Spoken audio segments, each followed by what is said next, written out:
Oh, I was muted this whole entire time. Okay. Sorry about that. Everyone, private message me.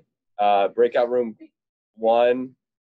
Private message me your differential, as well as group two and group three, and then I'll private message you back. What you have to go with.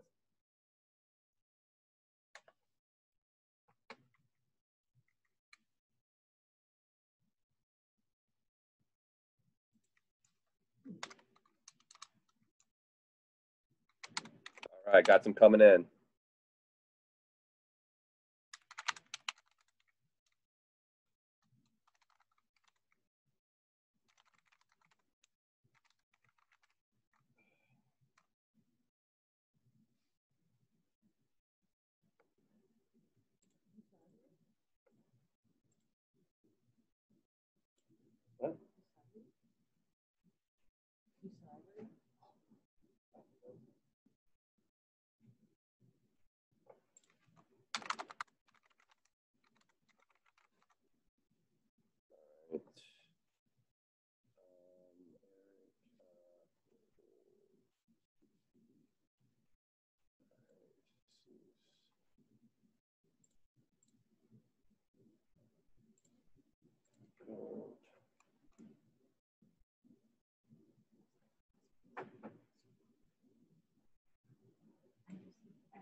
All right. I think I haven't heard from one.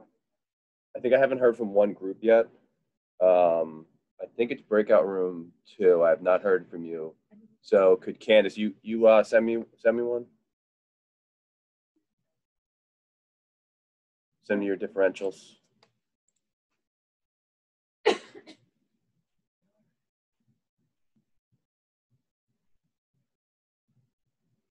Oh, okay, I got it.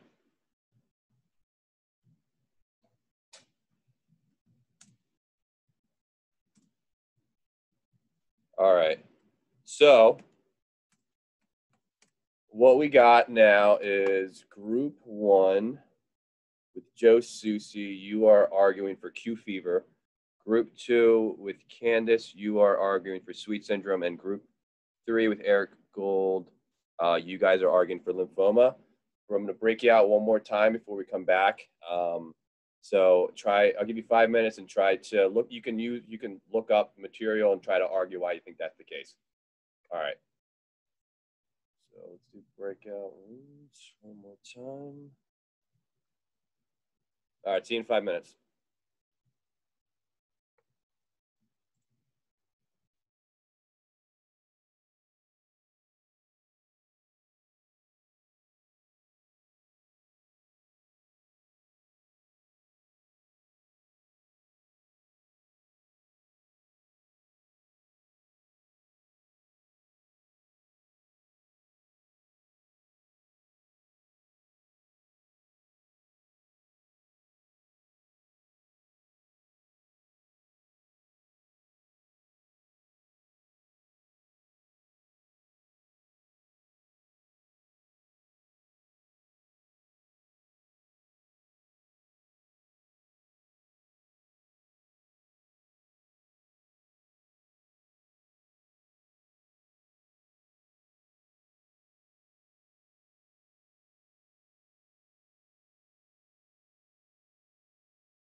Nick, it was Q fever, lymphoma, and what was the other one? You're muted. I'm off my game today with the mute. With the Zoom in general. Yeah, I woke up at 7:05 today. I just woke up in bed. I was like, oh God. I was presenting this morning. Yeah, sweet syndrome, lymphoma. Sweet syndrome. That was and Q fever. Got it.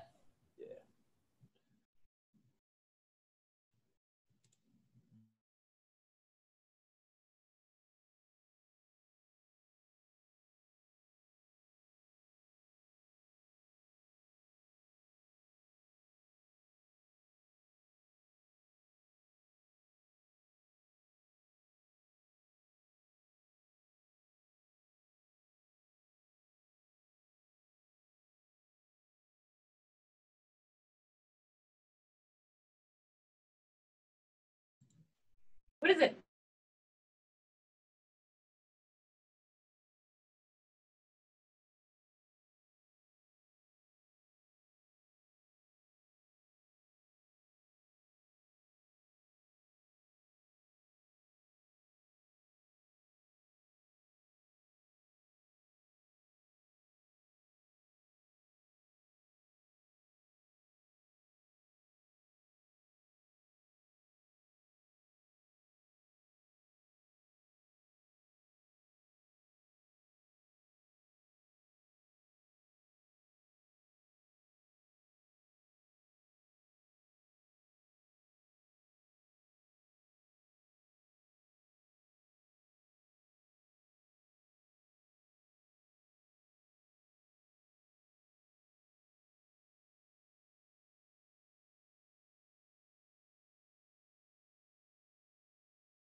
All right, unmute.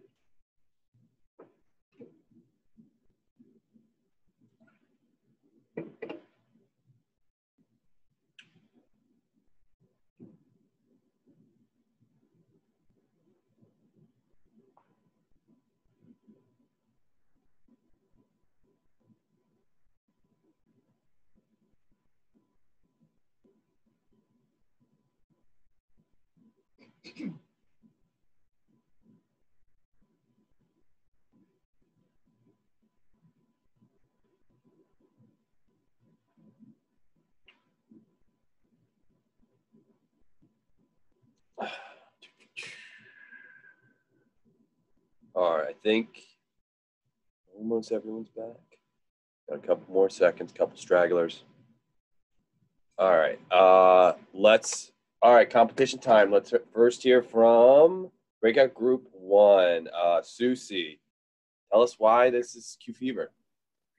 Okay, this is Jill. It's Or not Jill. Joe, but Joe's gonna help. I'm gonna Okay. pitch this, okay? So our friend, our poor buddy, is a farm hand, and he hasn't been feeling well. And I think that he spent too much time in an enclosed barn, working close to animals who are kicking up all kinds of aerosolized bacteria. So we think that he has Q fever. His right upper quadrant pain, Q fever. I'm out of breath because I just ran up a flight of stairs. I'm really sorry.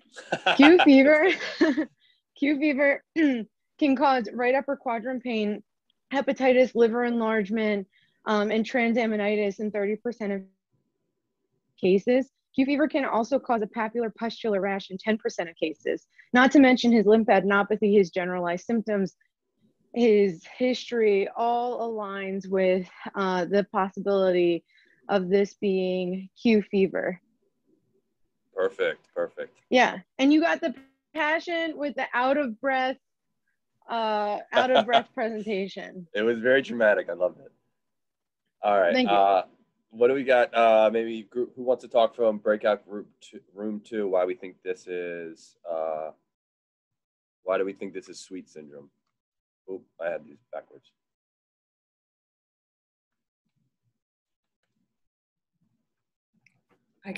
We said because they can form a pustular rash and sweet syndrome. There can be visceral organ involvement, And and also people who have underlying autoimmune disease can be predisposed. And it says he has a family history of autoimmune disease, so maybe he has something underlying. All right. Sounds good. And then neutrophil infiltration also. And the neutrophil, yes, the neutrophil Yeah. infiltration on the biopsy. Yeah, that can happen in your liver also, so that could explain the hypodense lesion. Ooh, all right, perfect. Love it. Yeah, remember those neutrophilic dermatoses, right? They usually will have neutrophils on biopsy, which is Sweet syndrome, pyoderma gangrenosum. All right, and then breakout room 3. What do we got? So we think it's lymphoma, a classic case with B symptoms. You can have papular or macular rash with lymphoma. It could be metastatic to the liver or primary in the liver with a cutaneous like secondary as well that fits whether it's sort of with a cervical lymphadenopathy or not. And could be an element of thrombocytopenia as well, looking at the rash. All right. So let's see how well you convince the judges. We'll give them a minute. We'll give them a minute to deliberate. And then we'll hear from Sonia about what was on her differential diagnosis, then who she thinks was the most convincing for the cases. All right, so 1 minute, we'll be right back.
All right, sorry to keep you guys. They're back. They have a deliberation. We have a winner. All right, so all of you guys did a great job. Sonia, unmute your computer and mute Nick's maybe because we can't hear you well. Yeah. You want to just come over here? All right, guys.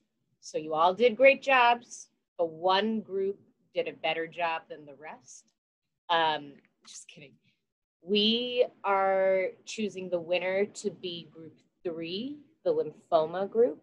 You really made all of the symptoms that were presented in this case fit with lymphoma, especially Candace. We loved how you described those hypodense lesions and the neutrophilic infiltration. I think that was really the thing that got us. So we think we say you guys win this case competition. Yay. In terms of our own differential, Dr. Stewart and I were thinking about a mycobacterial infection. You know, we all know mycobacterium can do anything, and especially with this person's risk factors and the, you know, skin infiltration, the lymph, that he could be having lymphadenitis, you know, disseminated infection. So that's what we were thinking, but I guess we'll see. All right. So congratulations, group 3. And, you know, this is a case that's meant to be really difficult, meant to have a really wide differential diagnosis. I love doing the New England Journal of Medicine cases and trying to, like, you know, create your differential diagnosis and go through it with the case. And I feel like a lot of times they always love putting on these like disseminated mass-like lesions throughout the body. So it's always like a patient comes in, they've had, you know, chronic or acute systemic features, and they get some imaging and they got like little nodules all over their body, and you're like, what is this? And there's a kind of a differential, you know, specifically for this. And things I usually go through is, you know, the things that you guys went through as well: infectious, malignant, autoimmune disease. In infection, this is mostly going to be granulomatous disease.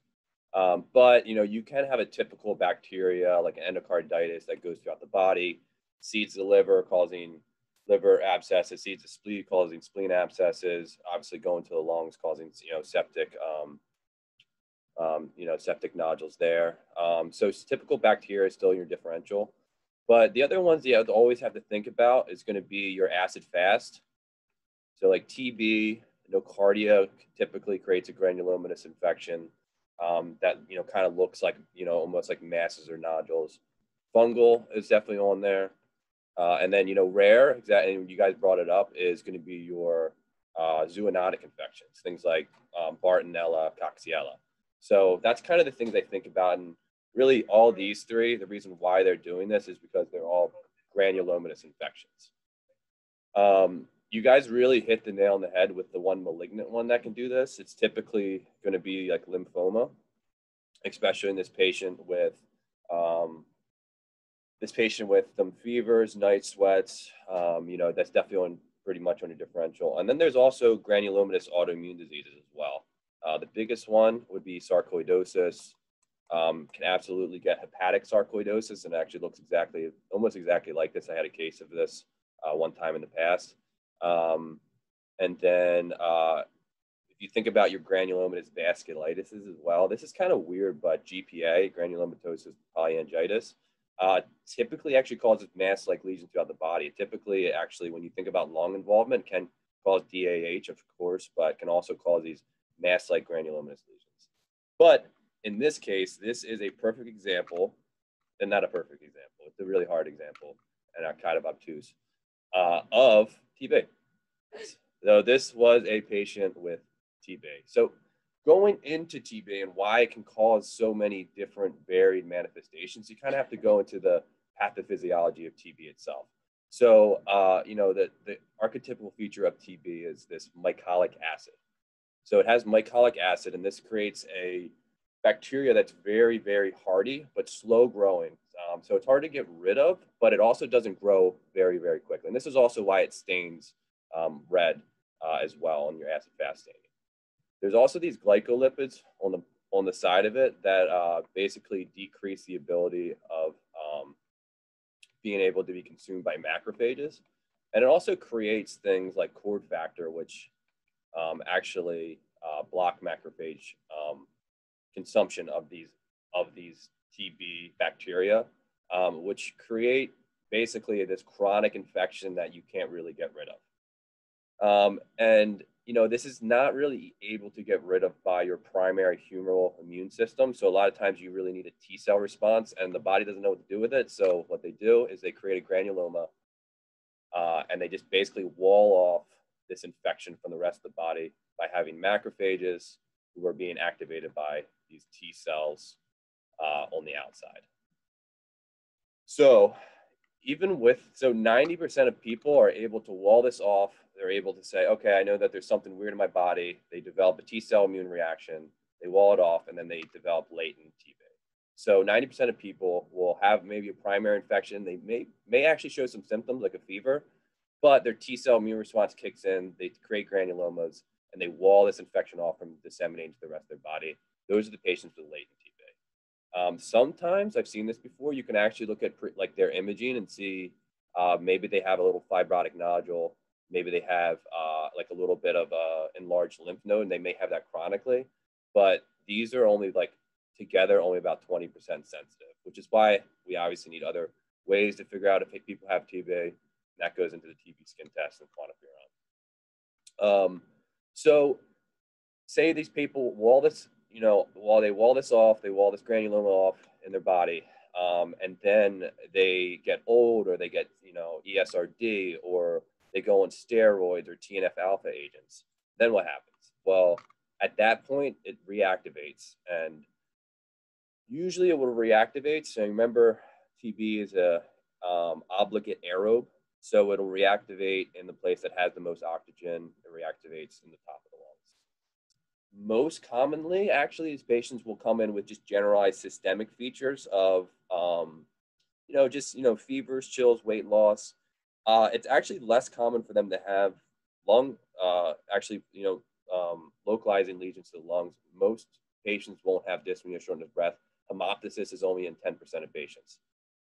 Some will also have a TB pleural effusion in about 1/3 of these patients.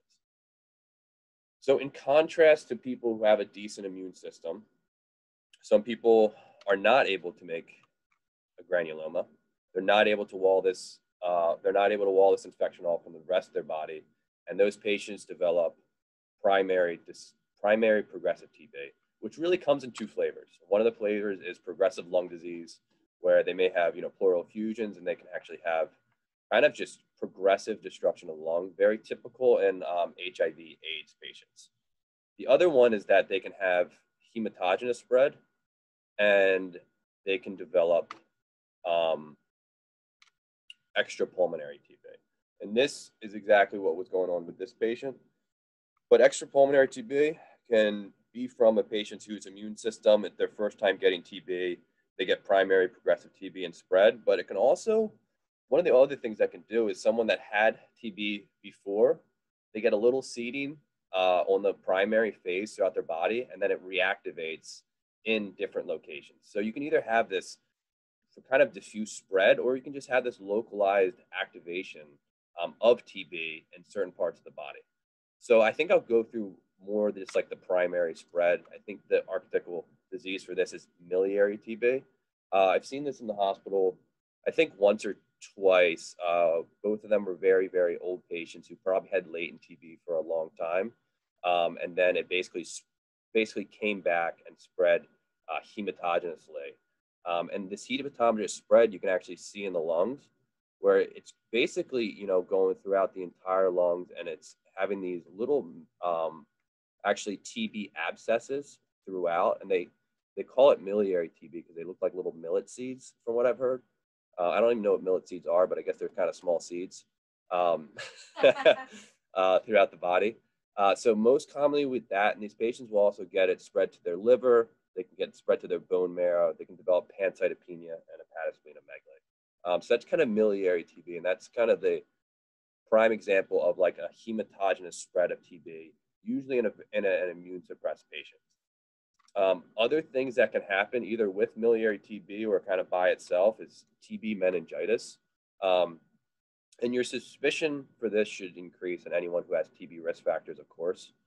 But the other things that may think about TB meningitis is that, military, nice. TB meningitis is that it's going to be more subacute. These patients, bacterial meningitis happens, less than a week. This would be more than a week. They'll have these headaches for more than a week, meningisms for more than a week.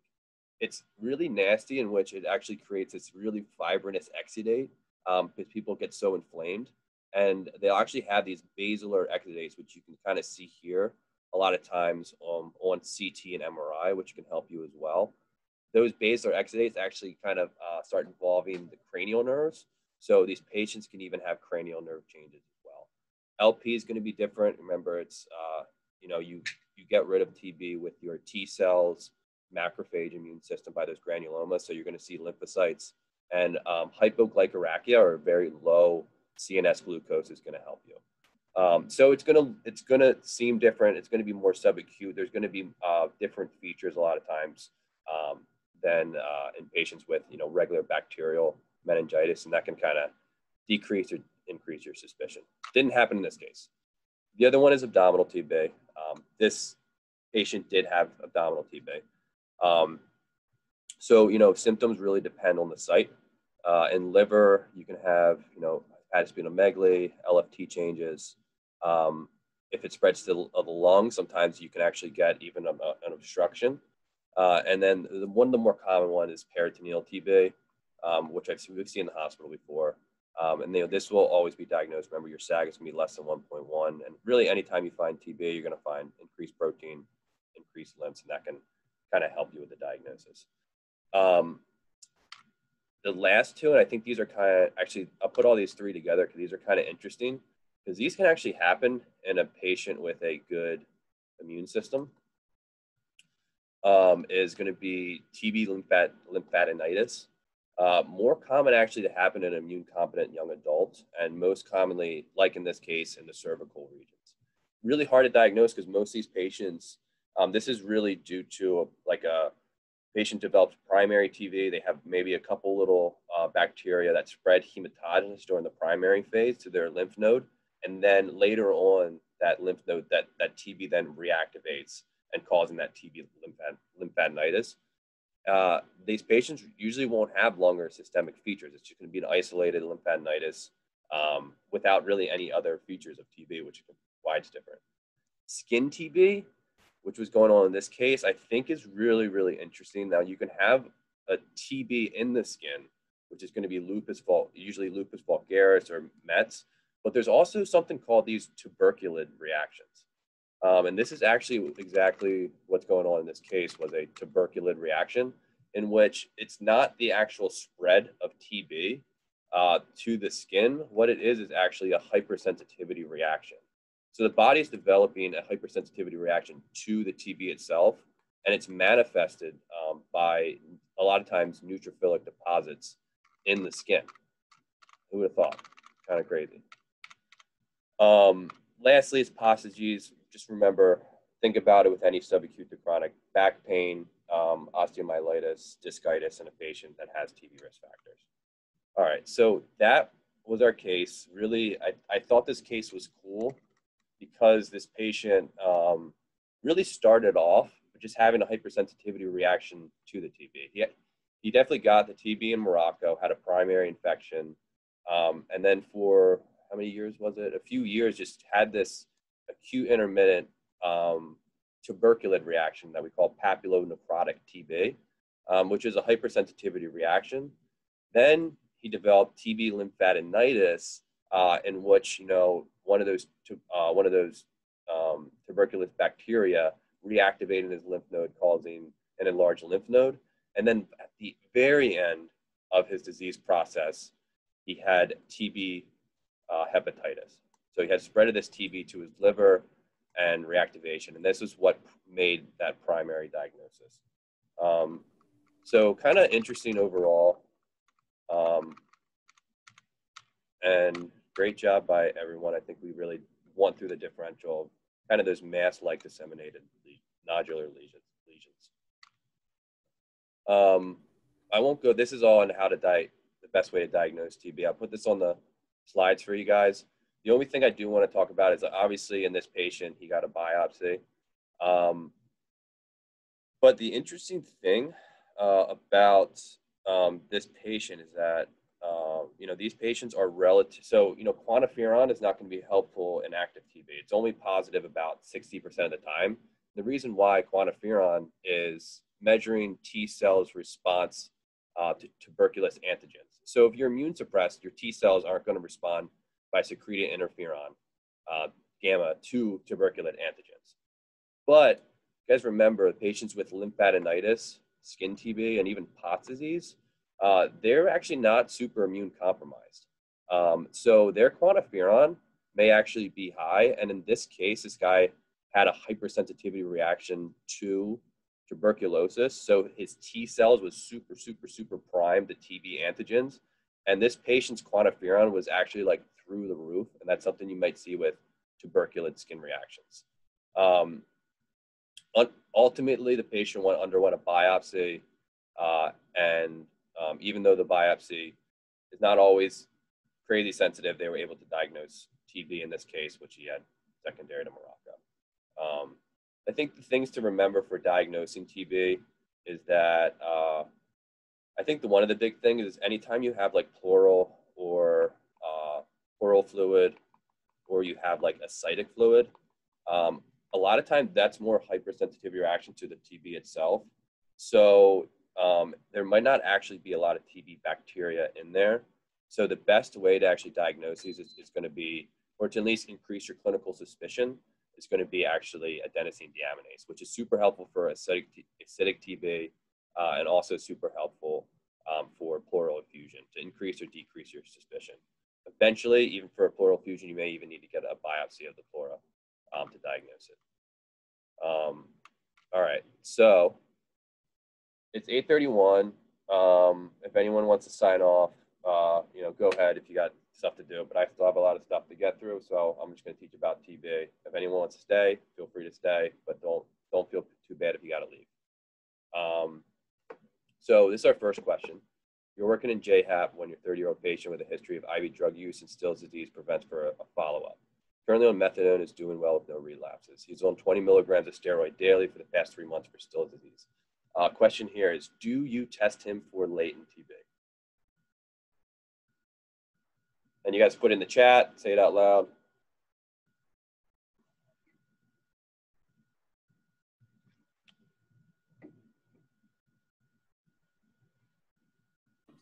No. All right, we got some no's. Do you feel strongly, Eric?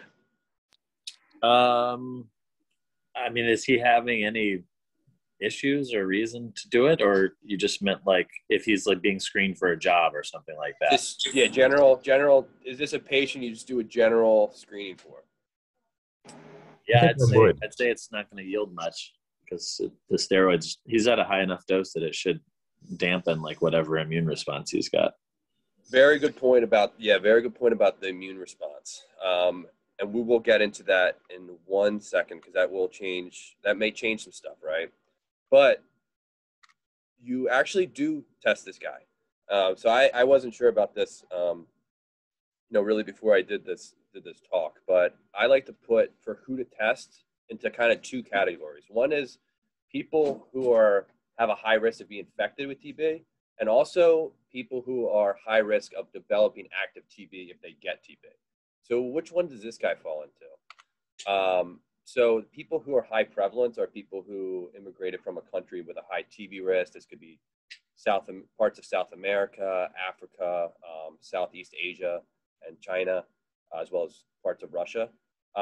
This might be like us. We have to get TB skin tests, right? We have to get quantiferons.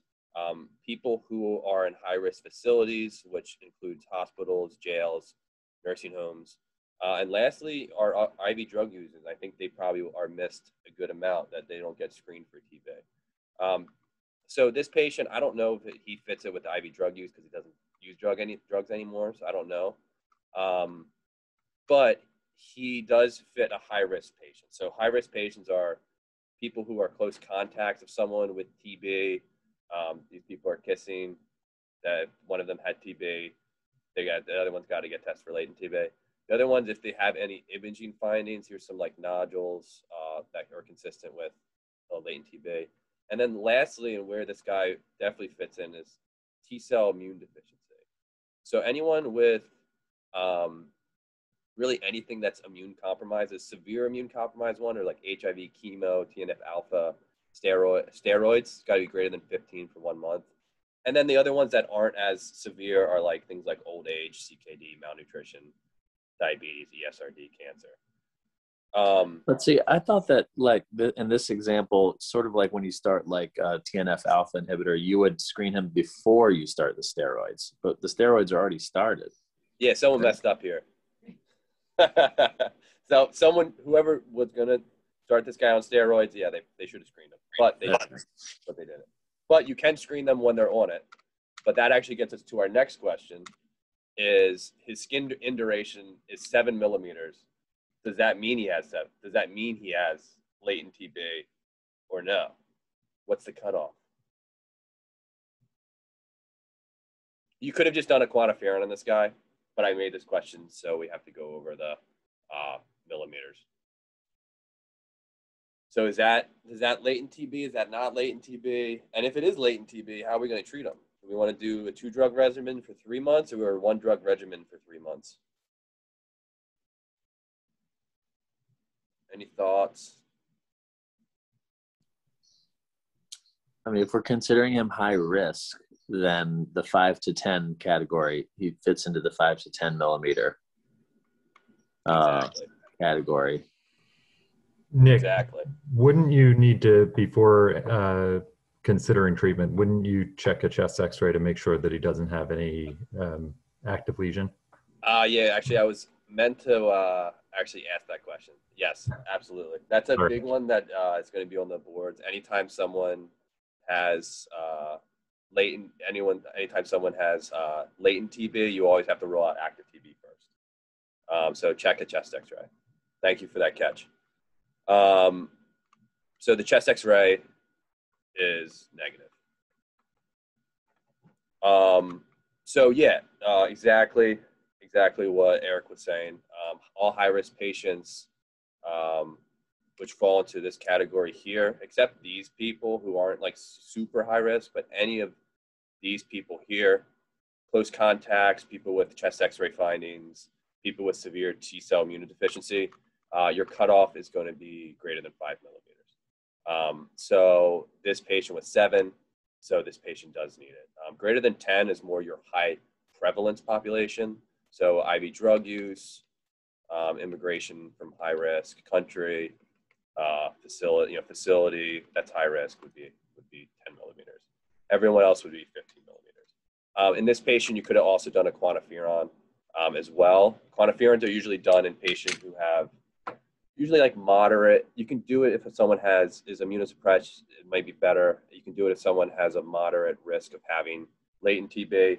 And another big one is if they're not going to come back to get the TB skin test reading, that's another reason to do a quantiferon as well. All right. Latent TB regimens, real quick. Usually there's kind of 2-drug regimens, which are now the preferred regimens, and then there's 1-drug regimens. So I think when we were in medical school, we always were like taught isoniazid for 6 to 9 months, remember?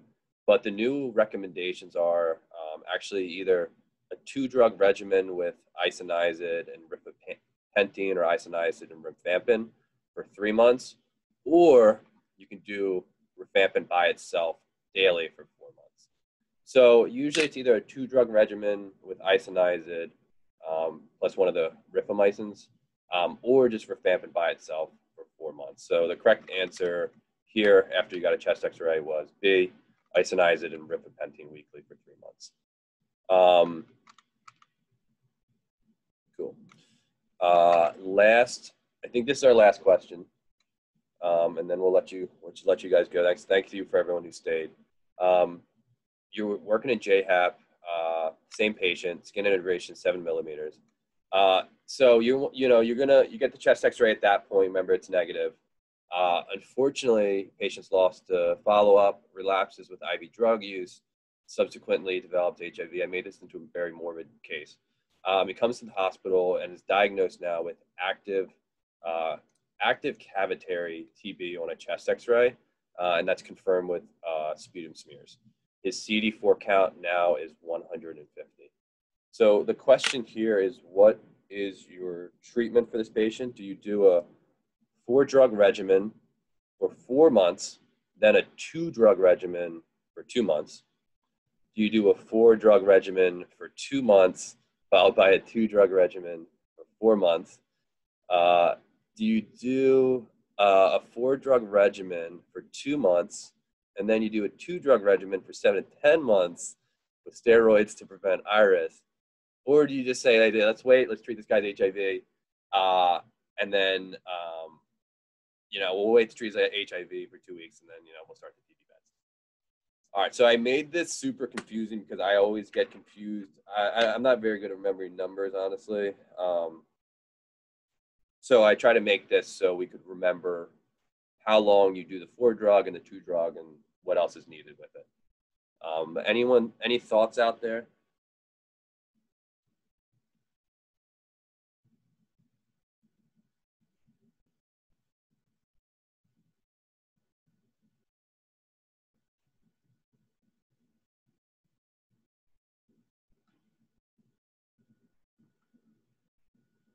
All right. So this is good that we went over this. So I made actually little calendars because this, I don't know, I have to remember things visually, to be honest. Because I always forgot, is it the 4-drug for 4 or the 4-drug for 2? But it is the 4-drug for 2 months and then the 2-drug for 4 months.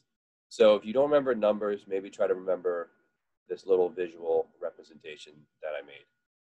I don't know if it's helped, maybe not. But this is kind of how I remember, but what are the nuances of when you won't do this typical, 4-drug for 2, then 2-drug for 4? So what are the nuances where you won't do this, I think is the more helpful thing to thinking about TB treatment. Does anyone know maybe some nuances of when you wouldn't do this? When you might do something else? If you have like a multi-drug resistant TB. Yeah, exactly. So multi-drug resistant TB. I won't go too much into it because it's not really tested, and you won't need to know it unless you become an ID fellow. But just remember, like, fluoroquinolones are in there. So actually, if you give someone a fluoroquinolone, like give a TB patient a fluoroquinolone by accidentally before you do a biopsy, it's actually going to decrease biopsy yield. So it actually can decrease diagnosis of TB because fluoroquinolones are actually used to treat TB. So that's the only thing I'll say with that one. So that's definitely one. Other ones are HIV patients. You're going to need to use rifabutin because remember, rifampin messes up the cytochrome P450. So if they're on HIV meds, it could really interfere with them. Another one is patients with TB meningitis. So if they have TB meningitis, you have to add steroids because they get a lot of inflammation, arachnoid scarring. And then you also have to do the continuation phase for 7 to 10 months. Yeah. Dr. Stewart had a nice... Just because I think there are highest prevalence that we see. I mean, again, if I think of what are my patients that have a highest prevalence exposure, it's the HIV patients that we probably see the most of from high prevalence category. So I'm always careful with quinolones in that population. Yeah, absolutely. So, so we got multi-drug, HIV, TB meningitis. Another one, this was a mix-up question. I don't think they did ask it on the boards, but cavitary TB and positive sputum after 2 months. You might want to continue those patients for an extra amount of time after. So an extra in the continuation phase. And I think that's all the real nuances. I didn't think about that. That they're going to overlap with each other. But those are all really the nuances for these patients. One thing, this is kind of interesting. So I try to confuse you guys with this question here. So this isn't right. So you wait to treat the HIV for at least 2 weeks after starting TB. So you start TB first, start the TB drugs first, and then you have to wait at least 2 weeks to start the HIV meds. You might wait longer if the patient has TB meningitis because they're so inflamed that when they develop iris, when you start those HIV medications, they can actually have chronic neurological sequelae from all of the inflammation within the side of the brain. So those patients with meningitis, you might actually even want to wait like 8 weeks.